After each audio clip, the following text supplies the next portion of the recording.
যদিও তারা খুবই আশ্চর্যজনকভাবে মাননীয় প্রধানমন্ত্রী শেখ হাসিনার এই প্রস্তাবনাগুলো, ইতিবাচক প্রস্তাবনাগুলোকে গ্রহণ না করে তার জবাব হিসেবে তারা বলেছে যে এক দফা দাবি করে। আমার ধারণা সাধারণ মানুষ এতদিন যে জায়গায় ছিল এই এক দফা দাবির পরে তোলার পরে মোটামুটি একটা জিনিস পরিষ্কার হয়ে গেছে যে আসলে উদ্দেশ্যটা কী। এটা এখন পুরো রাজনীতি একটি বিষয় হয়ে গেছে পুরোপুরি। এখন কিন্তু আর ওই ছাত্রদের অধিকার কোটা বা যে হতাহতের ঘটনা ঘটেছে বিচার এই জায়গায় কিছু নাই। এখন তারা একটা সোজা ক্ষমতার সংঘাতে এবং ক্ষমতায় যাওয়ার জন্য। তো শেখ হাসিনা পদত্যাগ করলে তারা ক্ষমতা নেবেন, কারা নেবেন, কীভাবে নেবেন, এই ধরনের একটা বিষয় আর কি। হ্যাঁ, যদিও এটা আমি হাস্যরসাত্মকভাবে বলছি, কারণ এখন ওই জায়গাতে কিন্তু কোটা আন্দোলনকারী এবং ছাত্রদের ওই ধরনের দাবির কোনো যৌক্তিকতা কিন্তু নেই। তো রাজনৈতিক দল না তারা, কিন্তু তারা এই কথা বলেছে, ঠিক আছে। তো তারপর আজকে যেটি হলো যে তারা সংঘাত দিয়ে শুরু করলো। আমরা কিন্তু সহনশীল ছিলাম, আমরা কোথাও কিন্তু নাই। এখন আমাদের এই অনুপস্থিতিটাকে অনেক সময় দুর্বলতা হিসেবে নেওয়া হচ্ছে। এবং যেহেতু ধরেন আইনশৃঙ্খলা বাহিনী শক্ত হলে আবার কোনো সংঘাত ঘটলেও বিভিন্ন ধরনের অভিযোগ আসছে, যে কারণে আমরা একেবারেই শান্তিপূর্ণভাবে থাকছি। তাতে কি হয়েছে, সকালবেলা দেখেছেন মানে বঙ্গবন্ধু যে মেডিকেল বিশ্ববিদ্যালয় সেখানে তারা সন্ত্রাসীরা ঢুকে কিভাবে আগুন লাগিয়েছে। এখানে তো এরকম একটা প্রতিষ্ঠানে এখানে রোগীরাও আছে ভর্তি, সেটার কি দোষ করলো? তারপর আপনাদের আমি কতগুলো তথ্য দিই যে তারা সিএমএম কোর্টে আগুন লাগিয়েছে, তারা দুপচাচিয়া এসি ল্যান্ড অফিস যেখানে অনেকগুলি গুরুত্বপূর্ণ রেকর্ড থাকে, জনগণের রেকর্ড, সেখানে তারা আক্রমণ করেছে। গাইবান্ধা ডিসি অফিস সেখানে তারা আক্রমণ করেছে। গাইবান্ধা এসপি অফিস তারা আক্রমণ করেছে। ময়মনসিংহ বিভাগীয় কমিশনার অফিস আক্রমণ করেছে। রংপুরে আওয়ামী লীগের পার্টি অফিস তারা আক্রমণ করে দখল নিয়েছিল। নারায়ণগঞ্জে ডিসি অফিসে তারা আক্রমণ করেছে। নেত্রকোনায় পুলিশের স্টেশনে তারা গিয়ে পুলিশের কাছ থেকে 8টা অস্ত্র ছিনতাই করে নিয়েছে জঙ্গি কায়দায়। ময়মনসিংহের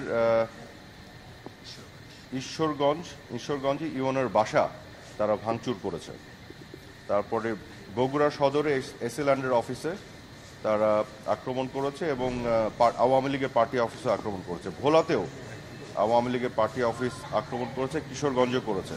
এরকম আরও অনেক আছে, এরপরে আরও অনেক ঘটনা তারা ঘটাচ্ছে। এখন কথা হলো যে আন্দোলন তো আন্দোলনের জায়গায় নাই, এটা স্পষ্ট বোঝা যাচ্ছে। এখন সন্ত্রাস সহিংসতায় চলে গেছে, এটা হচ্ছে আপনাদের কাছে আমরা তুলে ধরতে চেয়েছি। আমরা কিন্তু শান্তির পক্ষে অবস্থান ছিল, আমরা আলোচনার পক্ষে অবস্থান নিয়েছিলাম। আমরা যে সহিংসতার ফলে হতাহতের যে ঘটনা ঘটেছে সেগুলো বিচারের পক্ষে অবস্থান নিয়েছিলাম। দেখুন, অনেকেই বলে যে এই যারা আহত নিহত হয়েছেন এদের মধ্যে অনেক শিশুরাও ছিলেন। এই শিশুদের জন্য মনোকষ্ট অনেকের আছে, কষ্ট হয়, অনেকে কেঁদেছেন, অনেকে রাস্তায় মিছিলে কেঁদেছেন, অনেকে টিভি ক্যামেরার সামনেও কেঁদেছেন, আমরা দেখেছি। কিন্তু আমি তো মনে করি এই মৃত্যুগুলোর জন্য বাংলাদেশের 17 কোটি মানুষ কাঁদছে, কেউ ঘরের মধ্যে কাঁদছে, হয়তো সবার কান্না দেখা যাচ্ছে না। তাহলে আজকে এই যে মৃত্যুগুলি, এগুলো আমাদের কি করতে হবে? বিচার করতে হবে, ইনভেস্টিগেট করতে হবে, জানতে হবে কারা এই হত্যা করেছে। আমার কথা হলো এই শিশুগুলো সরকার পতনের আন্দোলন তো করছিল না, এই সেই শিশুগুলো বেঁচে থাকলে সরকারের কি ক্ষতি হতো? এই শিশুগুলোর মৃত্যুর মধ্য দিয়ে সরকারের কি লাভ হয়েছে? আমি সাধারণ মানুষকে তাদের বিবেকের কাছে এই প্রশ্নগুলি করতে চাই। আপনারা একটু চিন্তা করে দেখবেন, এই শিশুগুলি যে হত্যা হলো, ঘরে বসে থাকা বাচ্চা এবং অনেক নারী, তারা তো ঘরেই বসেছিল। এই মৃত্যুগুলো এই লাশের উপর দিয়ে দাঁড়িয়ে কারা এটা সুবিধা এবং বেনিফিশিয়ারি নিয়েছে, মানুষকে উস্কে দিয়েছে, এবং কারা মানুষকে উস্কে দিয়ে এক ধরনের বিপথে পরিচালিত করেছে এবং তাদের বিভিন্ন ধরনের উদ্দেশ্য চরিতার্থ করার চেষ্টা করেছে। এখন আপনি বিচার চাবেন, আমরা সবাই বিচার চাই, কিন্তু আপনি রায় দিয়ে দিচ্ছেন, তো তার মানে আপনি বিচার চাচ্ছেন না। আমরা বলছি বিচার চাই, সেজন্য একটা জুডিশিয়াল কমিশন করা হয়েছে। জুডিশিয়াল কমিশন আজকে কাজ শুরু করেছে, আরও আগেই কাজ শুরু করেছে, আজকে তারা রংপুরে গেছে এবং জুডিশিয়াল কমিশন কিন্তু বিদেশি এক্সপার্টদের আনছে। আমরা এটা নিয়ে কাজ করছি, বিদেশি এক্সপার্টরা আসবে, তারাও কিন্তু এই তদন্তে ঢুকবে এবং বিদেশি এক্সপার্টরা বলবে কিন্তু তদন্তে কি পাচ্ছে না পাচ্ছে, একবারে স্বচ্ছতার সাথে। কাজে বিচার করার পরে, তদন্ত করার পরে আমি জানবো কে কিভাবে হত্যাকাণ্ডের শিকার হয়েছে, ভিতরে কেউ মেরে দিল কিনা আন্দোলনকে উস্কে দেওয়ার জন্য, নাকি পুলিশের গুলিতে মারা গেল, এটা আনলফুলি পুলিশ গুলি করলো বা ল এনফোর্সমেন্ট গুলি করলো, নাকি সেলফ ডিফেন্সে করলো, এগুলো সব কিছু। যেমন ধরুন মৃত্যুর যে লিস্ট আপনি দিচ্ছেন, এখানে তো এমন মৃত্যুও আছে যারা আগুনে ঝলসে, যাদের পরিচয় খুঁজে পাওয়া যাচ্ছে না। তা আগুন তো দিয়েছিল সেই আন্দোলনকারী বিক্ষোভকারীরাই। সে আগুনে পুড়ে বিল্ডিং পুড়ে গেছে, মানুষও পুড়ে গেছে। তো সেই দায়িত্ব আপনি সরকারকে দিবেন?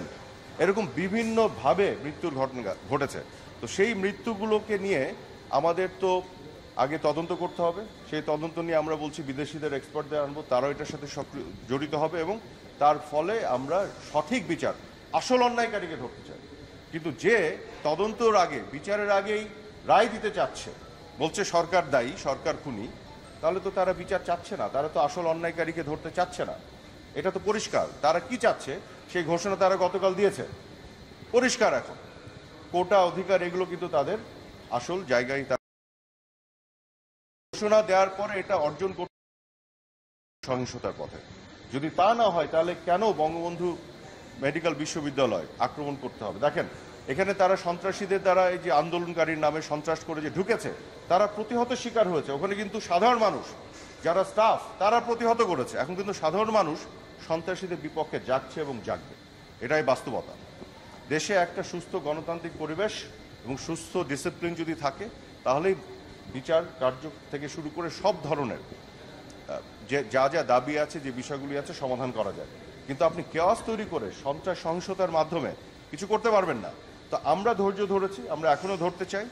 আওয়ামী লীগের গোটা বাংলাদেশে নেতা কর্মী যারা বিভিন্ন অঙ্গসংগঠনের প্রচুর আছে, অনেক জনসমর্থন, সাধারণ মানুষকে ডাক দিলে, বঙ্গবন্ধু কন্যার ডাক দিলে তারাও রাস্তায় নামবে।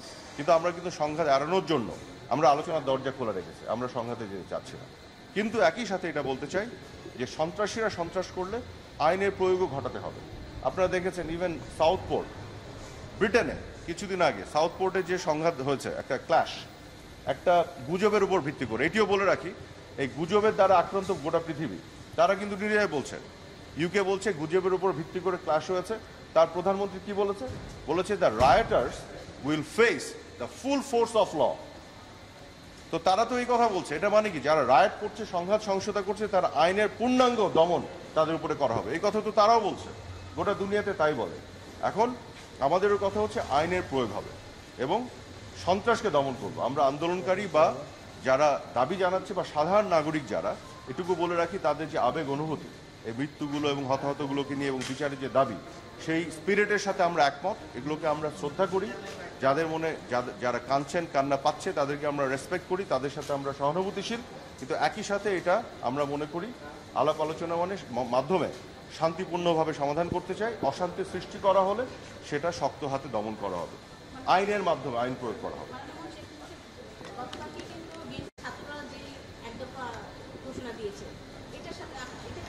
একত্রতা প্রকাশ করেন নো, বিএনপি তো আগেরই দাবি এটা। তারা বিএনপির সাথে একত্রতা প্রকাশ করলো গতকাল, এখন আর তারা আলাদা থাকলো না, এটা এখন বিএনপি জামাতই হয়ে গেল। বেসিক্যালি এতদিন তাদের দাবি ছিল কোটা, সেটা পূরণ হলো। তারপরে দাবি ছিল আলোচনা, সেটা দ্বার খুলে দেওয়া হলো। তারপরে দাবি ছিল বিচার, সেটাও বলা হলো যে জুডিশিয়াল কমিশন গঠন করা হলো, কাজ শুরু করলো, বলা হলো বিদেশ থেকে এক্সপার্ট আনবো। সকল দাবি পূরণ হয়ে গেল। তারপরও এখন হচ্ছে এক দফার দাবি, মানে ওখানে তারা যেতেই যাবে। এখন তারা বরং বিএনপি জামাতের সাথে একত্রতা প্রকাশ করে তাদের নিজস্ব আইডেন্টিটি, এটাকে তারা ডিজলভ করে এখন আমরা আবার সেই 28 অক্টোবর নির্বাচনের আগে যাদের মোকাবেলা করছিলাম তারাই সামনে চলে আসলো। কাজে এটা এখন পিওর জনগণ এবং মানুষের বা ছাত্রদের অধিকারের জায়গায় থাকলো না, সেই অধিকার পূর্ণ হয়েছে, সেই অধিকারকে সরকার অ্যাড্রেস করেছে, সেগুলোকে দাবি মেনে নেওয়া হয়েছে। এখন এটা হলো বিএনপি জামাতের যে সংঘাত এবং আমাদের আওয়ামী লীগের প্রতি রাজনৈতিকভাবে যে চ্যালেঞ্জ, তার মধ্যে যে সন্ত্রাস তারা করে, এটাকে রাজনৈতিকভাবেই আমরা মোকাবেলা করব। আইনের প্রয়োগ বলতে আপনি কি বুঝেন? সেটাই কিয়ার স্টারমার যেটা বলেছে, rioters will face the full force of law, ওইটা একটু পড়ে দেখেন, ওইটাকে ফলো করব। ব্রিটিশ প্রধানমন্ত্রী যা বলেছে আমরা এটাই ফলো করব। মাননীয় প্রতিমন্ত্রী, আমাদের প্রধানমন্ত্রীকে এই বিষয়ে কিছু বলেছেন কিনা? সাধারণ আমাদের মাননীয় প্রধানমন্ত্রী পরিষ্কার বলেছেন, এটা আমরা পাঠিয়েছি গণমাধ্যমে, যে আজকে সন্ত্রাসীরা নেমে হসপিটাল থেকে শুরু করে সাধারণ মানুষের উপর যে আক্রমণ করছে, এটা পরিষ্কার। ভাই, গতকাল তো আপনার এই কাজ করতে হয়নি, আমরা তো বলে দিয়েছি যে করেন। তারা তো তার সমস্ত শক্তি নিয়ে শহীদ মিনারে গেল। তারপরে যাওয়ার পরে তো ভাবলো যে 2-3 লক্ষ লোক জড়ো হবে, দেখা গেল 30-35 হাজার বা খুব বেশি 40 হাজার। তারপরে তো এখন এইটা যে তারা জনগণের পক্ষে সাড়া ফেলতে না পেরে আজকে সহিংসতার পথে বেছে নিল, সকাল থেকেই তো মারামারি শুরু করলো, আগুন লাগানো শুরু করলো, এটা আপনাদের চোখের সামনে। তো মাননীয় প্রধানমন্ত্রী বলেছেন এই সন্ত্রাসীদেরকে দমন করার জন্য জনগণের প্রতি উনি আহ্বান জানিয়েছেন।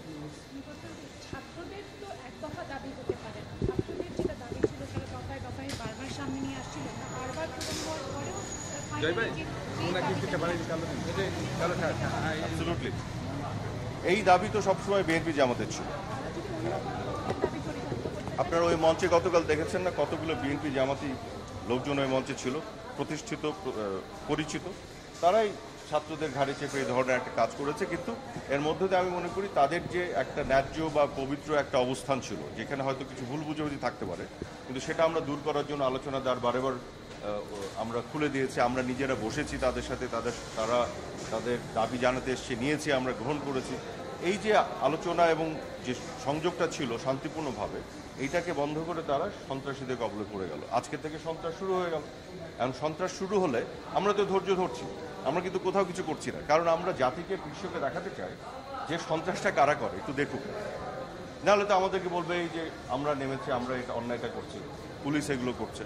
নো, গতকাল তারা মেরেছে, সেদিন পরশুদিন খুলনায় পুলিশ তাকে কীভাবে হত্যা করলো আপনারা বলেন তো? একটা পুলিশকে হত্যা করার পরে উল্টা করে ঝুলিয়ে রাখা, এটা কোন ধরনের পাশবিক না হলে একটা মানুষ করতে পারে বলেন? এবং শুধু সেটা নয়, সে উল্টা করা ছবি দেওয়ার পরে যারা নিচে এসে আলহামদুলিল্লাহ বলে, এরা দেশ চালাবে, এরা দেশ দখল করবে? বলেন, একটা পুলিশকে হত্যা করে উল্টা করে ঝুলে রাখছে, এটা তো সাধারণ মানুষের কাজ না, সাধারণ ছাত্রদেরও কাজ না। যারা এই কাজ করছে, করার পরে এই ছবি ফেসবুকে দিয়ে যারা আলহামদুলিল্লাহ বলে, এই মানসিকতা মানুষ দেশ চালাবে, আপনারা তাহলে বুঝে নেন যে আপনাদের ভাগ্যে কি আছে। আমি প্রথমে একটা বিষয় যে আমরা ইন্টারনেট পাচ্ছি না এবং ফেসবুক বন্ধ রয়েছে। কালকে রাত্রে দেখেছেন যে ফেসবুক গুজব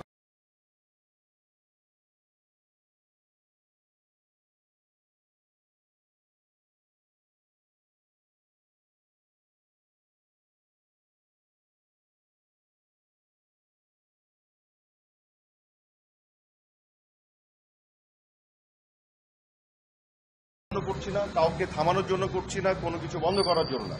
আমরা হতাহত, উত্তেজনা, আরো যে আপনার সহিংসতা, সংঘাত, সেগুলো এড়ানোর জন্য করছি। কারণ সরকার এটা দায়িত্ব, এটা পৃথিবীতে বিভিন্ন দেশে এই ধরনের দায়িত্ব নেয়া এবং এই ধরনের কাজের আপনার নজির পাবেন। এবং আপনাদের আরেকটু কথা বলে রাখি, আছে কিন্তু আমাদের একটা জাতীয় নিরাপত্তা কাউন্সিলের মিটিং হয়েছে, আমি নিজে এটার মেম্বার।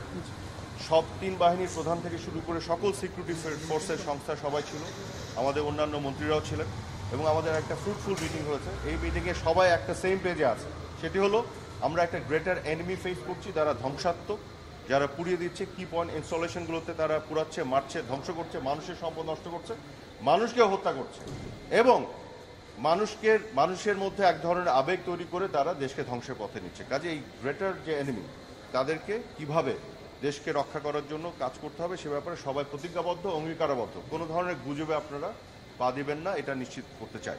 তবে একই সাথে এদেশের শিক্ষার্থী, ছাত্র যারা আছেন, তাদের আবেগ অনুভূতি এবং তাদের বাবা যারা আছেন, তাদের পক্ষে আমরা আছি, তাদের আবেগকে আমরা সমর্থন করি, তাদেরও নিরাপত্তা এবং প্রোটেকশনে আমরা কাজ করছি।